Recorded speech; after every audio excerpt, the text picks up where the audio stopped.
নমস্কাৰ বন্ধুসকল, মই আজি উপস্থিত হৈছিলোঁ আমাৰ এজন অসমীয়া যুৱক শূন্যৰ পৰা আৰম্ভ কৰি কেনেকৈ আজি প্ৰায় 10জন মানুহ সংস্থাপন দি ৰাখিছে।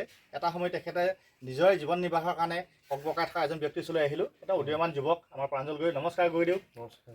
আপোনাৰ ওচৰলৈ আহিলোঁ আমি আপোনাৰ ব্যৱসায় সংক্ৰান্ত কিছু কথা জানিবই। আপুনি আমাৰ নৱপ্ৰজন্মৰ আদৰ্শ এজন ব্যৱসায়ী হয়, সফল ব্যৱসায়ী বুলি নকওঁ, কিন্তু বৰ্তমানলৈকে আপুনি আমাৰ এটা যথেষ্ট উৎসাহজনক ব্যৱসায় কৰি আছে। আপুনি কওকচোন পৰ্যায়ক্ৰমে আপুনি আজি যি ব্যৱসায় লৈ এই পৰ্যায়ত পাইছেহি, আপুনি প্ৰথমতে কৈছিলে যে পেণ্ডেল ব্যৱসায়ৰ পৰা আৰম্ভ কৰা, এই কথাত কিছু কওকচোন আপুনি। প্ৰথমতে কি বুলি কয় আপোনাৰ পঢ়িলোঁ, হয়, সোণাৰী কমাৰ্চ কলেজত পঢ়িছিলোঁ। হয়, তাৰপৰা পঢ়ি মেলি ভাবিলোঁ কি কৰিম, আপোনাৰ কমাৰ্চত পঢ়ি সেনেকৈ সৰু সুৰাকৈ গাঁৱতে প্ৰথমতে ষ্টাৰ্ট কৰিলোঁ পেণ্ডেলৰ কাম কৰি মেলি সেনেকৈ আপোনাৰ কৰিলোঁ, এবছৰমান কৰিলোঁ। তাৰপিছত তাৰপৰাই অলপ অকণমান পইচা পালোঁ কৰি মেলি। তাৰপিছত ভাবিলোঁ গাড়ী এখন লওঁ বুলি, এনেকৈ এচ এখন ল'লোঁ। তাৰপিছত লৈ মেলি দেখিলোঁ ঘৰত দুদু বিজনেছ কৰে, ব্ৰইলাৰ বিজনেছ। হয়, দুদুৱে ক'লে যে কি বুলি কয় গাড়ীখন মোৰ ইয়াতে কেতিয়াবা ভাড়া মাৰিব পাৰিবি। দুদুৰ ইয়াত গ'লোঁ, ভাড়া মাৰিলোঁ। দুদুৱে শিকালে কিছুমান কাম, এনেকৈ শিকালে আপোনাৰ। তাৰপিছত বাহিৰৰ গোৱালপাৰা গাড়ী আহিছিলে আমাৰ ইয়ালৈ, সেই গাড়ীবিলাকৰ লগত ব্ৰইলাৰ লগত যাওঁ ৰাতি সিহঁতৰ লগত গৈ মিয়াবিলাকৰ লগত শিকিলোঁ কামবিলাক, এনেকৈ কৰে। শিকি মেলি দেখিলোঁ নিজেও কৰিব পাৰিম বুলি। তাৰপিছত চেষ্টা কৰিলোঁ নিজেই কৰিবলৈ। এনেকৈ চেষ্টা কৰি মেলি আপোনাৰ দুদুৰ লগত এবছৰমান কৰাৰ পিছত নিজেই কৰিব ধৰিলোঁ। তাৰপিছত ভাবিলোঁ নিজেই বাহিৰত ছাপ্লাই কৰোঁ, ডিব্ৰুগড়, তিনিচুকীয়া। আপোনাৰ মানে দুদু মানে আপোনাৰ দৌতিও একেবাৰে সৰুজন ভাইক নহয় জানো? সেইজনে বেলেগকৈ কয়, বেলেগত থাকে। এতিয়া দুদু বুলি ক'লে একেবাৰে ঘৰত নহয় বেলেগত।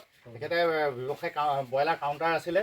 তেখেতৰ লগত নিজে যিহেতু তেখেতে এই অঞ্চলতে কৰি থাকে, আপুনি তেখেতে ব্যৱসায় জনাৰ পাছত, সকলো কথা জনাৰ পাছত, যিহেতু ব্ৰইলাৰ ব্যৱসায়টো প্ৰায় মিয়াসকলৰ প্ৰায় আছে, আপুনি বুজাৰ পাছত ভাবি ল'লে যে মই যিহেতু দুদু ইয়াত কৈছে অলপ নিজৰ ভাগে বাহিৰত কৰোঁ নহয় জানো? মানে বেলেগ ডিষ্ট্ৰিক্টলৈ ওলাই গ'ল। হয়, আপুনি কৈছে ডিব্ৰুগড় ডিষ্ট্ৰিক্টত কৰিছোঁ, তিনিচুকীয়াত কৰিছোঁ, চাপ্লাই দিয়েগৈ আপোনালোকে নহয় জানো? হ'লচেল ৰেটত এইবিলাকত যাবলৈ ধৰিলে। আৰু পৰ্যায়ক্ৰমে এখন গাড়ীৰ পৰা আপুনি আকৌ এখন গাড়ী ল'লে নহয় জানো? যিহেতু আপোনাৰ ব্যৱসায়টো ডাঙৰ হৈ গ'ল, তেতিয়া আপুনি ভাবিলে যে নহয় মই আৰু এখন এইটো সফল হ'ব পাৰিম, আকৌ এখন ল'লে, সেইটো বলেৰ' এখন ল'লে নহয় জানো? হয়। তাৰপাছত আপুনি এনেকৈ কৰি পিনে এতিয়াতো আপুনি তাৰ মাজতে কৈছে যে পঢ়ি থাকোঁতে আপোনাৰ পঢ়াৰ সময়ত ইমানেই দুৰ্ভিক্ষ দিন আছিলে যে 50 টকা লাগে, যিহেতু বৰ্ডিঙত থাকিব নোৱাৰে বুলি কৈছিলে। 50 টকা পইচা লাগে, সপ্তাহত 4 দিনহে কেতিয়াবা পাৰে বা 3 দিনত পাৰে। সেই 50 টকাই 20 টকা যাওঁতে ভাড়া দিয়ে, আহোঁতে 20 টকা, 10 টকাই আপুনি খাবলগীয়া। অলপ কৈ দিয়কচোন কাহিনীটো। এতিয়া মানে কি হয়, ঘৰততো এতিয়া পইচা টনাটন দিগদাৰ আছিলে। কলেজ যাবলৈ সেই 50 টকা দিয়ে, যাওঁতে আৰু গাড়ীত 20 টকা লয়। আমিতো ওলমি যাব লগা হয়, তেতিয়া ইমান কষ্ট আছিল। তো আহোঁতেও ওলমি যাব লগা হয়, চিটেই নাপাওঁ মানে। 20 টকা দিলে মানে আপোনাৰ চিট নিদিয়ে, মানে বহি যোৱা মানুহৰ পইচাটো বেছি লয়। আহোঁতে আৰু সেই 10 টকা খাওঁ, এনেকৈ কৰি মেলি এনেকৈ কষ্ট কৰি মেলি গ'লোঁ। কিন্তু মনত তেতিয়াৰ পৰা ভাবিছে কিবা এটা কৰিব লাগিব, সদায় ভাবি থাকে, মনত ভাবি থাকে যে মই কিবা এটা কৰিম। বহুত সপোন আছিলে কিবা এটা কৰিম বুলি। এতিয়া ভাবিছিলোঁ মই কিবা এটা কৰিম জীৱনত, বিজনেছ। হয়, এতিয়া ভাবি আছিলোঁ যেতিয়া কিবা এটা ভালকৈ কৰিম বুলি পঢ়িছিলোঁ সেইটো কাৰণে। তাৰপিছত এনেকৈ কৰিলোঁ সেইবিলাক। আজি পৰ্যায়ক্ৰমে এতিয়াতো আপুনি প্ৰায় ইয়াত তেখেতৰ এতিয়া 10জন ব্যক্তিৰ সংস্থাপন দেখিছে সদায় পাৰ্মানেণ্টকৈ নহয় জানো? 10জন ব্যক্তিৰ সংস্থাপন আছে, 2খন গাড়ীত যায়, আৰু নিজেও এতিয়া 3-4খন গাড়ীৰ মালিক। মটৰচাইকেল তেখেতৰ কেইবাখনো আছে, ঘৰ দুৱাৰ বনাই আছে। ভাল লাগে আজি যে এজন শূন্যৰ পৰা আৰম্ভ কৰা অসমীয়া যুৱকে, আজি উদীয়মান যুৱকে আজি শূন্যৰ পৰা আৰম্ভ কৰি এতিয়া তেখেতে যথেষ্ট সফলতা অৰ্জন কৰিব পাৰিছে। আৰু লগবিলাকক এটা টিম ৱেজত গৈছে। আপুনি কৈছে যে মই কেতিয়াও মোৰ কৰ্মচাৰীসকলক কেতিয়াও মই কৰ্মচাৰী বুলি নাভাবোঁ, বন্ধুত্ব বুলি ভাবোঁ। এই কথাটো বহুত ভাল কথা কৈছে। মই তেখেতে আহোঁতে কৈছে যে লগৰবিলাকক টিম ৱেজত তেখেতে লৈ যায়। অলপ কৈ দিয়কচোন। লগৰ আছিলে চব একেলগতে পঢ়া লগৰ, চাকৰি বাকৰি নাই পোৱা হয় নাই, নিবনুৱা হৈ থাকে, চব আছিলে লগৰ, ওচৰত গাঁৱৰে ল'ৰা চব। তাৰপিছত লগত তেনেকৈ লৈ যাওঁ, ভাল লাগে। ৰাতি যাওঁ, এতিয়া লগৰ নহ'লে ডাঙৰ অলপ বেয়া লাগে ন, ডাঙৰ মানুহ হ'লে। লগৰ লৈ যাওঁ, চব লগৰ লৈ আছিলে। ব্যৱসায়টো সদায় ৰাতি দিয়েগৈ নহয় জানো? এতিয়া যিমান আছে চব লগৰ, অলপ ডাঙৰ হ'ব পাৰে, কিছুমান অলপ সৰু হয়। গোটেইকেইজন এনেকেই আৰু ভাল মানে।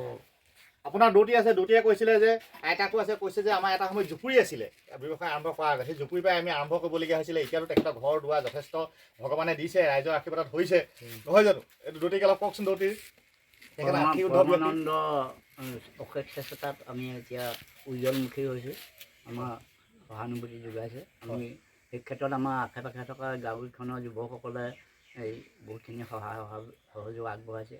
বৰ কষ্ট হয়, কিয়নো গোটেই নিশা ঘূৰি পকি তাত চাপ্লাই দিবগৈ লাগে।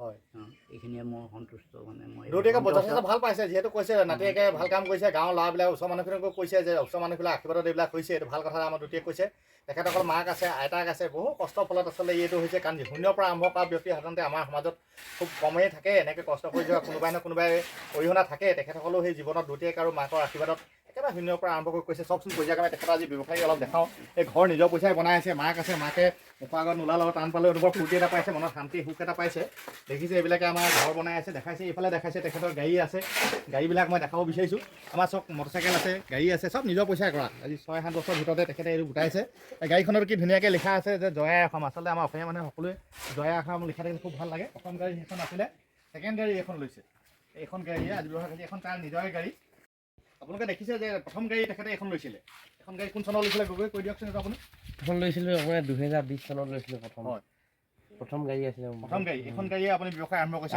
ব্যৱসায় জীৱনত এখন ইনষ্টলমেণ্ট মাৰিবৰ কাৰণে তেখেতে প্ৰথমতে আচলতে আনৰ ফাৰ্মত গৈ দুটি এখন ওচৰৰ দুটি গছত ফাৰ্মত গৈ পিনে তেখেতে এবছৰমান থাকিলে সেই ভাড়াই তাৰপিছত সেই চিন্তা কৰিলে যে তেখেতে যিহেতু সকলো মানুহ ব্যৱসায় কৰোঁতে পালে ব্ৰইলাৰ দিয়া ব্যৱসায় তাৰপিছত কি কৰিলে নিজে লাইনটো আৰম্ভ কৰিলে নহয় আৰম্ভ কৰাৰ পাছত সফল হোৱাৰ পাছত আকৌ চিন্তা কৰিলে যে নহয় ব্যৱসায়টো ভাল মই আৰু আগুৱাই যাব পাৰিম তেতিয়া আপুনি এইখন এখন কোন চনত ল'লে গাড়ীখন এইখন ল'লোঁ আপোনাৰ এই 2022 চনত ইয়াতো 2022 চনত লোৱা ইয়াতো আপোনাৰ 3জন যুৱকৰ সংস্থাপন দিছে তাতো 3জন দিছে কৈছে তাৰপিছত আপুনি নিজক ঘূৰিবলৈ কাৰণে অলপমান এতিয়া পাৰো যেন ভাবিলে নিজৰ অলপ চখ থাকে ক'ৰবাত ঘূৰিবলৈ নহয় যিহেতু ডেকা ল'ৰা সপোন এটা থাকে এইখন ল'লে এখন গাড়ী কেতিয়া ল'লে আপুনি বেলুনখন ল'লে নহয় এইখন 2023 চনত লৈছিলোঁ আপোনাৰ 2023 চনত লৈছে তাৰপৰা আকৌ মানে চিন্তা কৰিলে যে মাকেও যিহেতু কেতিয়াও ঘূৰিবলৈ লাগে দুটিকো সপোন থাকে এইবিলাকখনতে ঘূৰাই স্কুটি এখন মাকৰ কাৰণে লৈ দিলে যিহেতু 0 পৰা 0 পৰা আৰম্ভ কৰা এইটো ব্ৰইলাৰ গুদাম আছে এটা ৰাখিবলৈ তাৰপৰা নিজেও মটৰচাইকেল দুখন ল'লে অলপ ফূৰ্তিটো এইকাৰণে কৰিছে যে জীৱনত অলপ চখ থাকে একেবাৰে গ'লে এনেকৈ কৰিছে এতিয়া পেণ্ডেল আৰম্ভ কৰা ব্যৱসায় আপোনালোকেতো দেখিছে আছে কাঠৰ একেবাৰে পচাই নাই এইখিনিয়ে তেখেতে আৰম্ভ কৰিছিলে